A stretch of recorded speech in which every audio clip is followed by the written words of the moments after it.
Okay.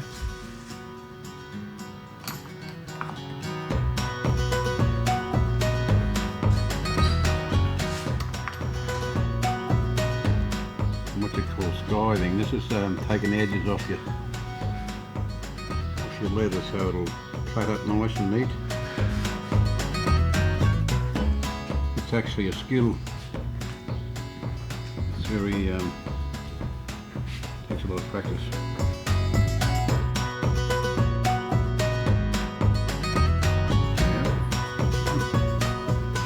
Do the 4 strands.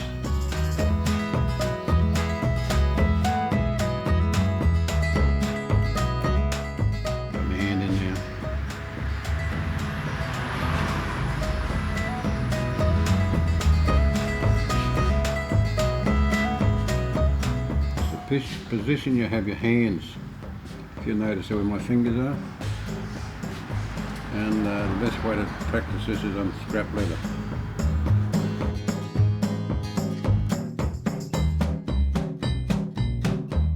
Yeah, I'm normally I hit this leather strop and I just give it a hit every now and again to keep it razor sharp.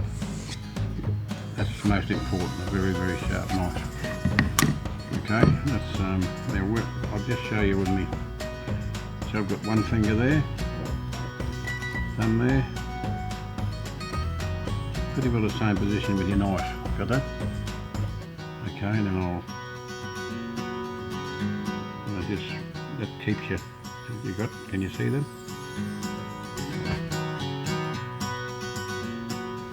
And that guides you through, and you work your depth with your position of your fingers.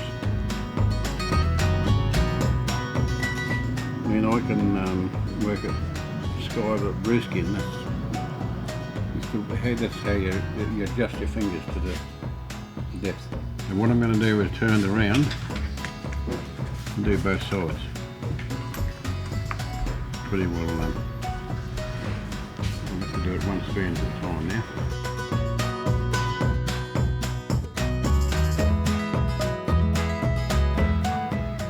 This one is a very lost art. It's very hard to, a lot of people take them, a lot of them can't do it, they get to the machine. This is the old traditional way of doing it. Okay, I'll just take my coat off. That'll be better. It's actually to keep your plait nice and snug. They'll get a little it'll plait in nice, you know, like it otherwise it's not going to pull in very tight, you know. It's one of the processes. Got that? It's a very old traditional way of doing this. Been doing this since I was a young fella. So it's been taught to me by the old masters. The log on my got. So just say if I want to go more slanty, I just do that. If I want to go more slanty, I'll just turn my finger over there. Yeah. See the difference? Work it with your position of your fingers. That's the index finger, right? The thumb down on your knife. Like that. This one, index finger, thumb down on your leather, and you put it in there like that, and it works. You work it with your the gap in between there, see it? And that'll come along like that, see? That is the soap. That's it's grated up sunlight soap, that's laundry soap, and water mixed with it. It's about half, you know, so you have it with this consistency. You've got to be a very soft consistency, see that? So it's easy to work into your leather. It's the best way to prepare the leather for plaiting. You don't use grease or fat or anything like that. Maybe afterwards, but not before you do your plait your product. Okay? I just rub it in. it in nice like that.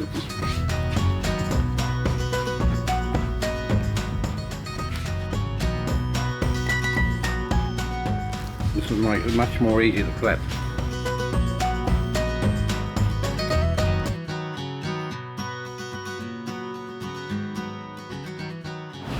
So that should be enough.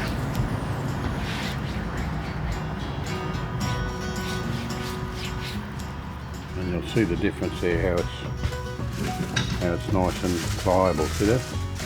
It's a nice piece of leather, but you have that much more pliable by doing that. It makes it much easier and more. It usually sit in a bag for possibly a quarter hour or 10 minutes or something like that, and I'll roll it up like that.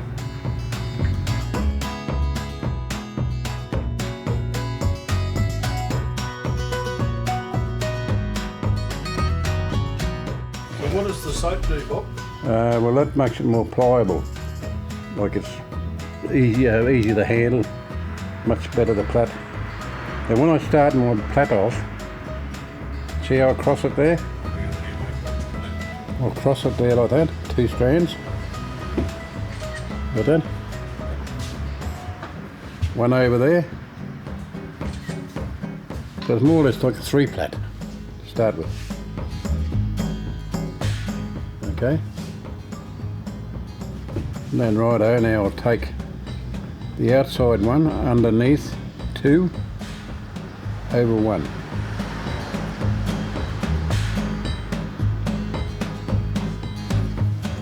And when you pull them tight, you make sure you do it evenly now. You take 2 in each hand, 2 strands, and you pull across like that. Same thing. Turn him over.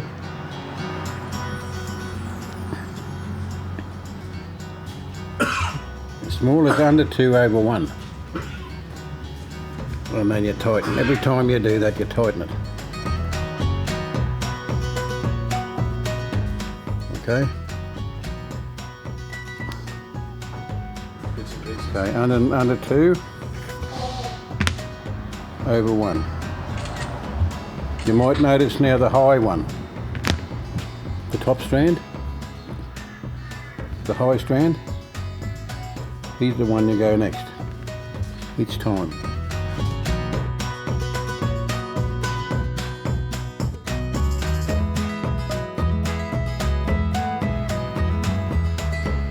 Two over 1. So you must see the high one. See the higher strand? It's the next one to go. I might just get that again. See the change my frame rate again. Higher strand.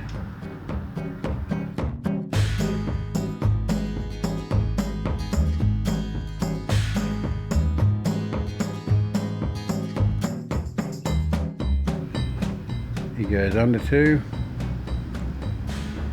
over 1. You're more or less going from side to side. See now, he's the higher strand. Pull him tight. To sharpen it, I can put a point on, so they'll go through like that. It's more or less the guide them through your.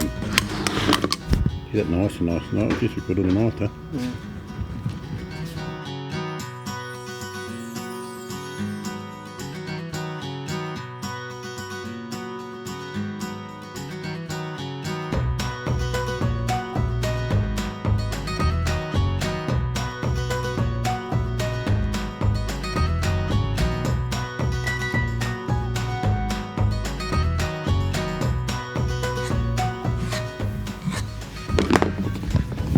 Now, there's a couple of ways of doing this. Sometimes you can do it with a half hitch or a Turk's head. One way to do it is, some people like different ways. Now, you can either do it with a what do you call a half hitch, right? Or just put them back through there like that. More or less like you put a whip on, like that.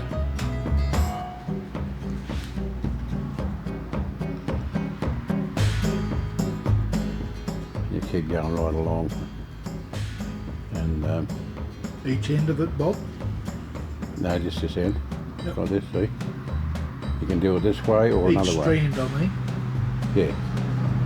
See that? Yes.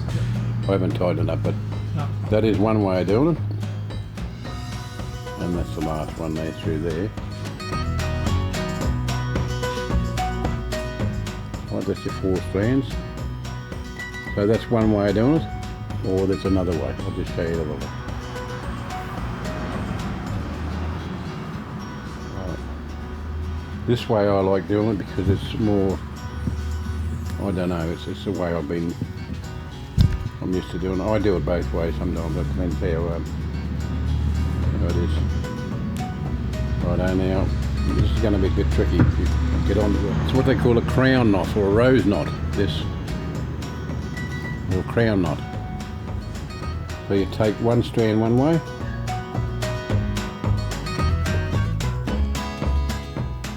another strand another way. Yep. Alright, do one like that. You put that one back through here to hold that one down. Just like you're doing a key ring, Bob? Yep. Same thing.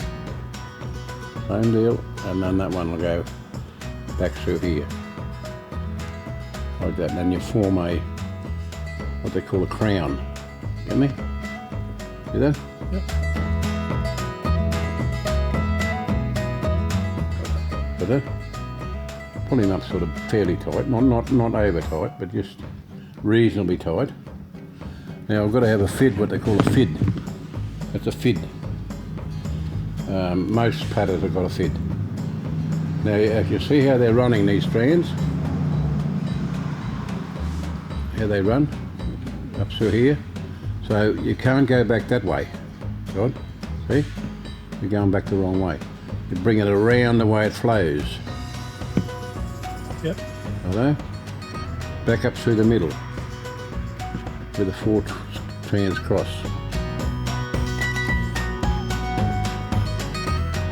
Okay, this one will go back up through there. See the idea of the sharp point? Yep. Right. This one will go back up through here. Up through there, back up where the other one's gone. The whole 4 strands are going to finish up down back through the middle. So back up again, this one.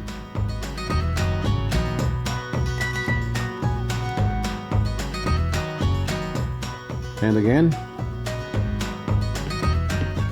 through there.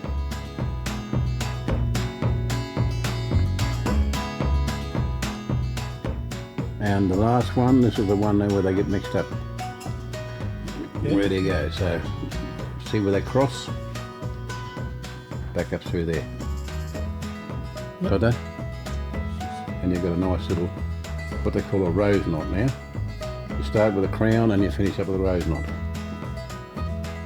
Right, there you go. And that's it, and then you pull it. See how that is? Perfect. And then you pull them tight, one at a time.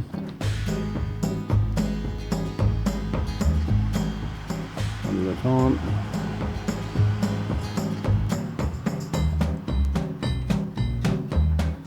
If you can't get them tight enough, you just go back through here and you work your strands around, like so that one on there will come around there.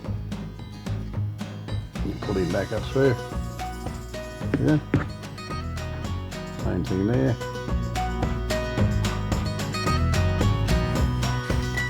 Pretty simple little knot, really. It's To go on. and then we got to put a snap hook on here. They call a snap hook. Okay. How many rivets do you need, Bob? 4? Yeah, mate. Yeah, I think. That's where they go here. Gonna put a snap hook on there.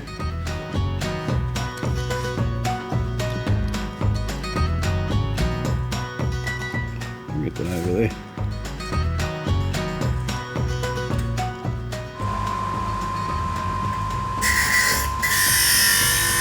See it?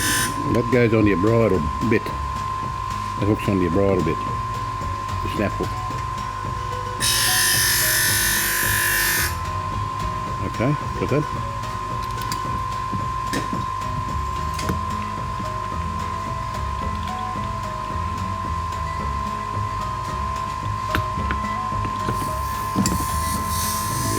straighten up here.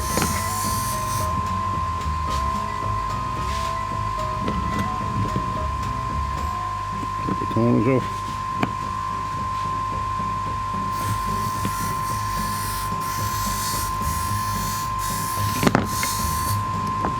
There's a couple of ways you can do this too. You can do a, I won't bother with that because it's a bit of thinking in it. It's a, what they call a gulf knot. Where's the punch? Alright, you only need 4 there, don't you? 2 of each. Don't want a big one.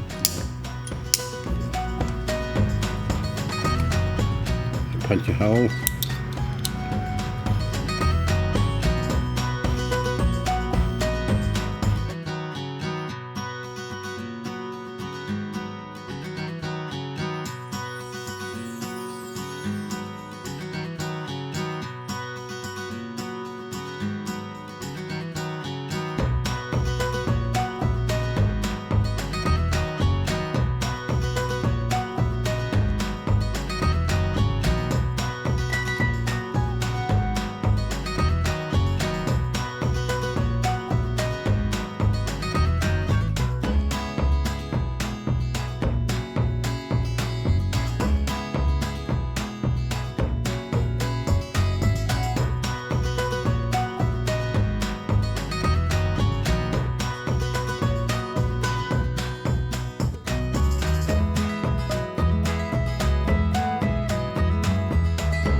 What I've done is I've rubbed a bit of soap on them. Okay, so that gives a little bit of moisture in there, a little bit of done.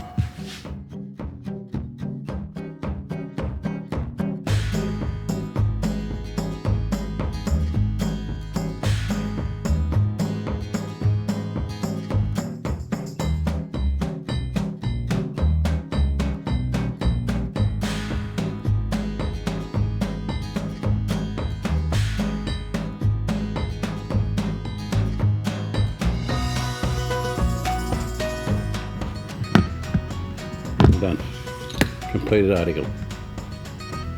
And if you want to do, you can rub a bit more soap on it.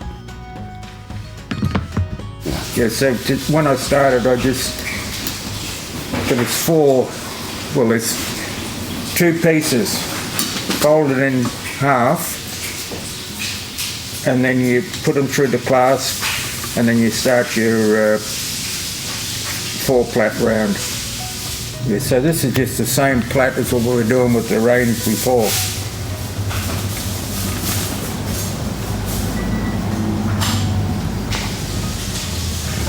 So can you talk us through what you're doing there again, just so we've got that repetition? Okay, so it's under one, through the middle and over the top. Pull it tight, push it through the middle and over.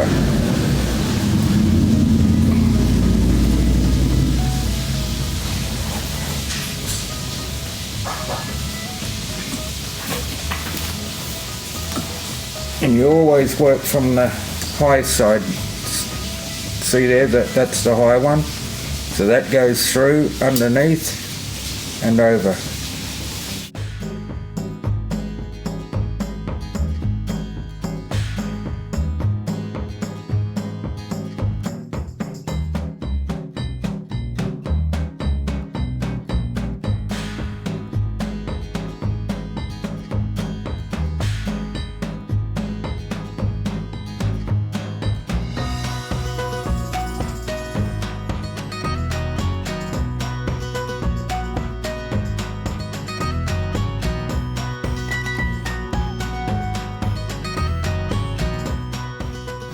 Okay, so we've got it plaited up to this stage, and now we need to bend it like that and make a handle on it.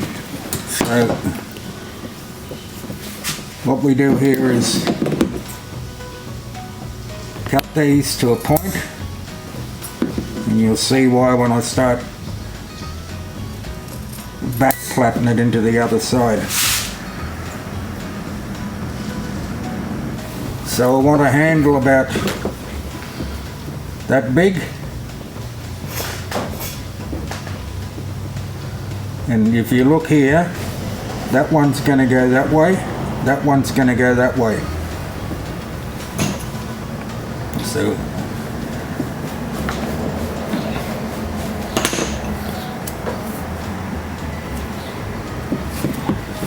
through there like that.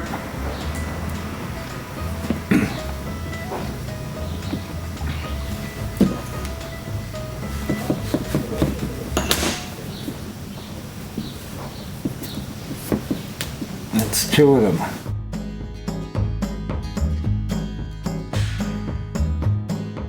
This one here will come around the other side.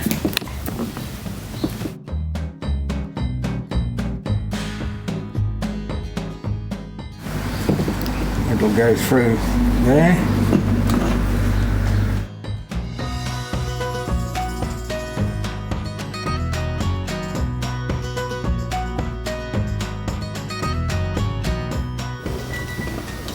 And this one here will go up through here.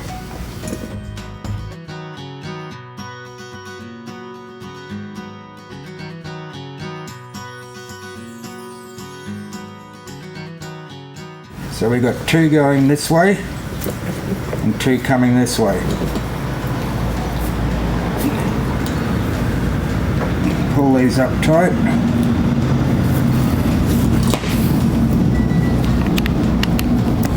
This one's got to come back here a bit.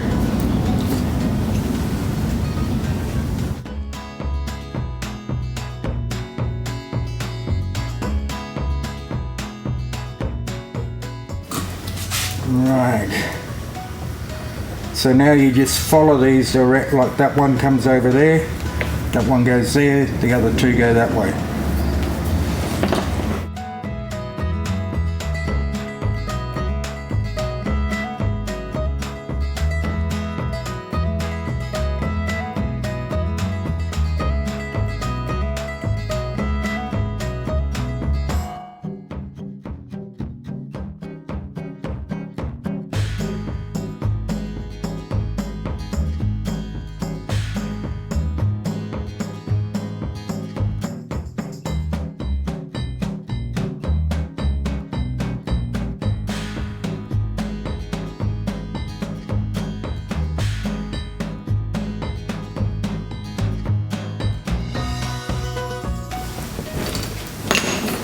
And there you have it. So all you do then is just trim these off.